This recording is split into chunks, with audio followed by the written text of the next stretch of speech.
this is, I think, the second most iconic Cher outfit from the film. They've been to the house party. She's wearing this beautiful red dress with matching shoes, the incredible coat with the feathers. Oh, love it. We're not going to talk about Elton. He's a pig. The Dion's outfit in this scene is, oh God, I love it so much. Oh, I just love it. Anyway, but let's talk about Cher and the Alaya dress. No, this is an Alaya. Oh, it's so good. It's a genuine Alaya dress. And the reason, you're supposed to understand, even now you would understand that this is like a totally important designer. She's referring to Azadine Alaya, who was a fashion designer who was really popular. Like, his brand was really popular in the 80s. It is still going, but they were very famous for like very tight knit, like tight fitting dresses and stuff. But it's just like, it's a real thing, like it's a real designer, and the dress was a real Alaya dress. And apparently they had to like, I think they maybe like had it on loan, and they had to like check like, she's gonna have to lie on the floor in this, can we still send it back to you if it gets scuffed, please? But they were saying like it had to be a real Alaya dress for that scene, and it was. How cool is that? Where are we? So I'm just referring to my notes, darlings. So this scene, and then we have her and Josh starting to bond a bit more. Now, the next important character that gets introduced fairly late on in the film is Christian. Now, Christian is really interesting because his style doesn't fit with anyone yet, in anyone else like in the school. He's a real loner in terms of his style. It's very sort of 1940s Marlon Brando with like the tight like cap sleeve t-shirts, like the sort of the slacks that have like I think they have a pleat in. Very classic, but very sort of vintage.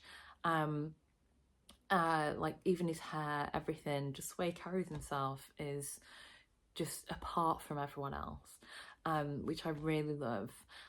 There's little hints at the fact that he might be gay. He's reading William S. Burroughs' Junkie, which was like not an autobiography, but might as well have been. And William S. Burroughs was gay, and the character in the book we find out is gay. I haven't read it, but I have read a synopsis. Cliff notes. So there are hints there, and like, he's even got a vintage car, like listens to Billie Holiday, like, isn't he just a dreamboat? But that reminds me of the scene that made my mum laugh when, so I must have watched it with my mum, which is weird. But yeah, the bit where, he's like, what is that? A dress? Says who? Calvin Klein. It's kind of, now it doesn't look that daring as an outfit. I love that she puts it on. There's a lot of sheer clothing with Cher. I don't know if that's because you're just supposed to, that what you see is what you get with her. Like, she doesn't hide anything. Maybe that's like reflecting her character. But yeah, it's still like a beautifully crafted dress, and Calvin Klein, again, so this was like mid-90s, was just huge, like absolutely massive at this time. But yeah, even my mum found that joke funny, so great scene. There's a scene later on when she's realised that Christian is gay and they're going shopping. It's the bit with Ty. Oh, I don't like this bit. God, can't you see how invested I am in this? Oh my God, I didn't realise I cared so much. But where he's bought a new leather jacket and he's asking, is it James Dean or Jason Priestley? Jason Priestley would have been from Beverly Hills 90210, probably at that point. I'm assuming that's what he would have been known for then. But definitely James Dean. Christian, you've got the James Dean look down. Absolutely perfect. Then there's the whole bit with Ty becoming really like more popular than Cher, and I just don't like it, and she gets really uppity, and I don't believe that's what she would have done. Let's not get into it. Okay. I'm on to the last bit now, I promise. But God, I hope I don't do this for every film. I need to pick films that I don't care about so much. Okay, last section coming up. I promise I'll try not to waffle too much. So what we start to see is with the driving test, where she's getting ready for that, and obviously Cher tries to project a look through her clothes, which is what all of us try to do, whether that is consciously or subconsciously. You are trying to project an aspect of your personality that you want to show on that particular day. And for Cher, she needs to look responsible because she is doing a serious thing. But because she can't quite find the right thing, and she's troubled at this point, like, you know, stuff with Josh and stuff with Ty being really popular and things. So you can see her demeanor, like she is troubled, and so her outward appearance is more and more disheveled. So like when she's trying to find this shirt, like the bedroom is chaos, which you've never really seen before. Everything is orderly normally. So the bedroom is chaos. Her socks are slipping down, like she can't find the right shirt. So this all like is supposed to show us like that she's just not in her normal controlled state of mind. Obviously the driving test goes horrendously, maybe because she didn't have the right shirt on, who knows. And then the whole thing with Ty fancying Josh, nah, they don't mesh well. They just don't mesh well. And then her shopping outfit is lovely. Like it is the same as the driving test outfit, but I do love it. It's that sheer long length shirt again with like the silver crop top, like tank top thing, and the mini skirt underneath. And there's just something. This is the look that I still want to achieve. I love the playing with the proportions. I love the cropped jumper with a long shirt. It's still one of my go-to outfit choices. I don't look like Cher. I don't have her credit card, unfortunately. So then she kind of gets herself together. You see that when she's at home with Josh, even when she's like, oh, I don't know how to be around him, she's still dressed in much softer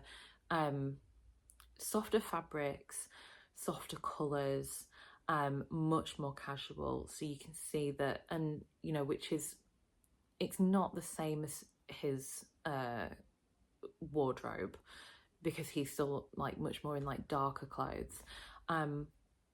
But you do see that she starts to like complement when they're alone together, just hanging out. They complement each other.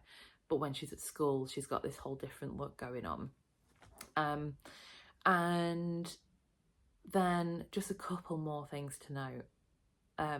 Is that when she decides to make over her soul, there's a scene with her and Christian looking at an art exhibit, and it's one of my favourite outfits, and I've never been able to, I don't think I could pull it off, but I love it.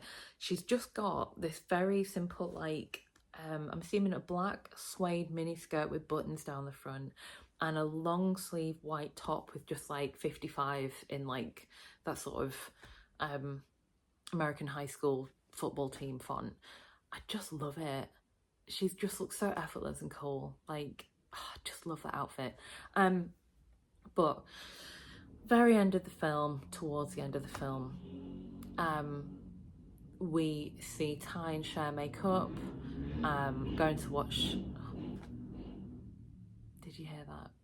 Unbelievable! How rude! Just someone on a very loud car or motorbike. Ugh.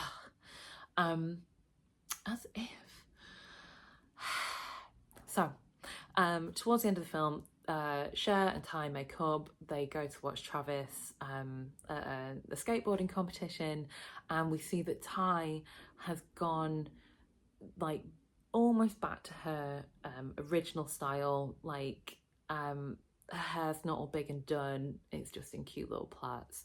The t-shirt and like the trousers are just. It's like a nod to her original style. So, and Travis is also kind of not quite as, because he's supposed to have given up weed, so he's got more clarity. Um, but yeah, so there's a nod to her original style, her own personal choice of outfit. Still girlier than before and still more fitted, but it's still got a much more like skater vibe. And even Cher has gone a little bit more casual. Like, it's really rare you see her in trousers in this entire film. And in this scene, she's obviously more at peace. She kind of knows what she's doing. She knows where she's at. She's much happier in herself. And she's wearing plaid trousers again. So again, like her and Ty complement each other, but in their own way. And they're all like together again. It's incredibly cute. Miss Geist's wedding dress has an honourable mention because it is absolutely divine. But yeah, they're just like a selection of my favourite outfits from Clueless, some little tidbits and facts and stuff. I hope you found it interesting. The next film, I think I'm going to do Fifth Element, because the costumes in that were out of this world. I promise I will try not to waffle too much and what's lyrical about the film, but I can't really pinky promise that one. All right, bye.